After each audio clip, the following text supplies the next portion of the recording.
We are now more than a week into the ongoing Israel-Hamas conflict, and with each passing day, there are no indications of peace ensuing anytime soon. This is as the offensive continues on both sides and by both sides. Israeli Prime Minister Benjamin Netanyahu has said that their retaliation is just a quote-unquote beginning of the long fight against Hamas. Meanwhile, human suffering continues and the death toll keeps on rising. So far, over 1,900 Palestinians have lost their lives and at least 1,300 Israelis have been killed. In the latest, new documents have surfaced that reveal that the militant group Hamas intentionally targeted elementary schools and a youth center in the Israeli kibbutz region, and this was done to kill as many people as possible, seize hostages, and quickly move them into the Gaza Strip.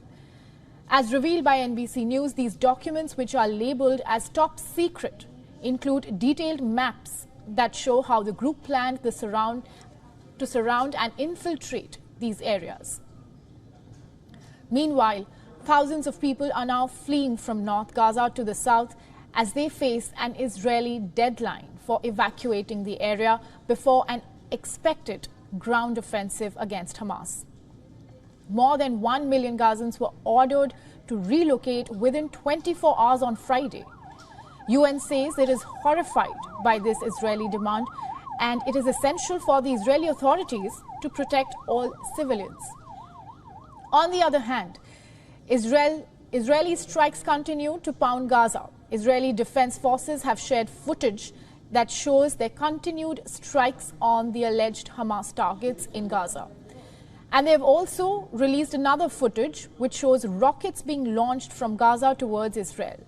The IDF have also shared that they have attacked a Hezbollah target in southern Lebanon just hours ago. Meanwhile, a Reuters news videographer has been killed in southern Lebanon. The incident took place when missiles fired from the direction of Israel struck him. Israel's envoy to the UN has said that the country will investigate what caused the journalist's death. Now, videos have also emerged showing the gruesome attacks Hamas mounted last Saturday that triggered the war. A Hamas recorded video shows militants at the site of the Supernova Music Festival, where fighters can be seen arriving at the site and later shooting at the portable toilets. At least 260 festival goers were killed in the Hamas attack that ensued. Hamas has also released a video showing militants with captive Israeli children during the armed group's weekend cross-border rampage from the Gaza Strip. Militants can be seen, and we can also see the infants being carried. The video is suspected to be from Israel's kibbutz region, where there was no indication as to what the status of the captive children's parents or guardians was. Efforts are also growing to bring an end to the fighting and avoid a spillover. United Nations Security Council convened a meet on the ongoing situation on Friday. UN chief says that the situation in Gaza has reached a dangerously new low. This as the Israeli siege has left them without food, fuel and electricity. Russia, in the meantime, has proposed a draft UNSC resolution on the conflict. Thank you. That calls for a humanitarian ceasefire and condemns violence against civilians and all acts of terrorism. Speaking of international diplomatic efforts, the U.S. Secretary of State Antony Blinken continues his West Asia trip to engage regional partners and avoid the conflict to spread. He has now landed in Saudi Arabia, where he will meet with the Saudi partners to discuss the situation. He was earlier in Bahrain, where he met the country's king and prime minister. In Qatar, he met with Qatari Emir, country's prime minister and foreign minister. Speaking in Doha, Blinken said that no more business as usual with Palestinian militant group Hamas. However, Qatari PM signaled that Qatar would not be closing the Hamas political office. He said that the office was used for the purpose of communicating and bringing peace to the region. Blinken has expanded his trip from Israel and Jordan to include all of the Gulf Arab countries and Egypt.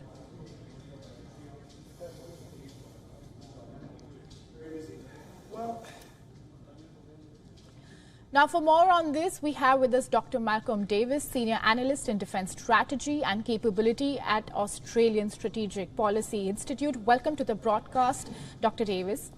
I would actually like to begin with the latest report that's come in. Documents obtained by media outlets that reveal that Hamas actually created a detailed plan to target elementary schools in Kibbutz region and a youth center and kill as many and seize hostages and take them to Gaza. I mean, what do you make of this? What are your comments? Well, look, I think that clearly this entire campaign by Hamas has been very long in planning. They've been preparing for this for a long time. Their goal was to inflict as much death and destruction on the Israelis as possible, as quickly as possible, and also to capture those hostages and then withdraw them to Gaza, whereby they would be able to use them as human shields or as bargaining chips. So this is a brutal, evil group of terrorists that clearly sought to launch a major attack on Israel, and they achieved that. But now they're going to reap that whirlwind in the sense of the Israelis' response with this massive ground invasion. Sure, and the deadline that's approaching to evacuate. The clock's ticking as civilians evacuate Gaza, and we now also have this new discovery of the documents about the Hamas plan. So tell us about the deadline that's approaching and the evacuation. It's all such a frantic, horrifying situation, almost seems impossible. What do you think? How do you think this is going to pan out? Look, in principle, I think the Israelis are doing the right thing by ordering that evacuation, because the safest place for innocent Palestinians that are not involved with Hamas to be is as far south as possible. It's logical that you wouldn't stay as far north as possible where the fighting will be occurring. So I think the Israelis are trying to get that message across: get out now as fast as you can. The practical aspects, of course, is a bit more difficult in the sense that we are talking about a large number of people in a very constrained urban environment that is densely populated, and it's going to be extremely difficult for those people to move south. And in addition to that, the Egyptians have closed the border crossing at Rafah in the south, so they can't leave Gaza. So it does create a practical problem for the Palestinians that is now essentially creating a public relations issue for the Israelis when they need international support as much as possible. I think the way that they have worded this requirement for the Palestinians to move south is probably needs to be rethought. Sure, and let's talk about the U.S. Defense Chief Lloyd Austin. He's in Israel, his visit. What different can we expect out of this visit? Because before this, the Secretary of State, U.S. Secretary of State Antony Blinken was also on a visit. Look, I think both Secretary of State Blinken and Secretary of Defense, U.S. Secretary of Defense, are in the region for quite good reasons. They are trying to manage this crisis as best they can. I don't think there's any intention on the part of Secretary of State Watkins or Secretary of Defense Watkins, or Secretary of State Blinken, to try and find an end to this crisis, because they understand that Israel needs to go in and destroy Hamas. So what the visit is for is to ensure that Israel recognizes it has US support to do that. They'll be talking about coordinating intelligence gathering, managing operations. Whether the US gets involved in hostage rescue, I'm not sure, but that's certainly a possibility. And I think the other thing that the American diplomats are going to be talking about is how to deter escalation from Hezbollah and also to prevent Iran from exploiting this opportunity. Sure, and I want to lastly talk about the ground incursion. And, in our view, it has a few complications. For example, the underground tunnels. The Hamas military is more familiar, and then the critical hostage situation. So keeping this in mind, keeping these complications in mind, how do you think this move of ground incursion is going to change the course of the war?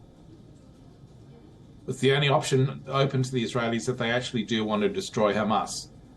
They can't destroy Hamas from the air. They can bomb, They can attack precise targets.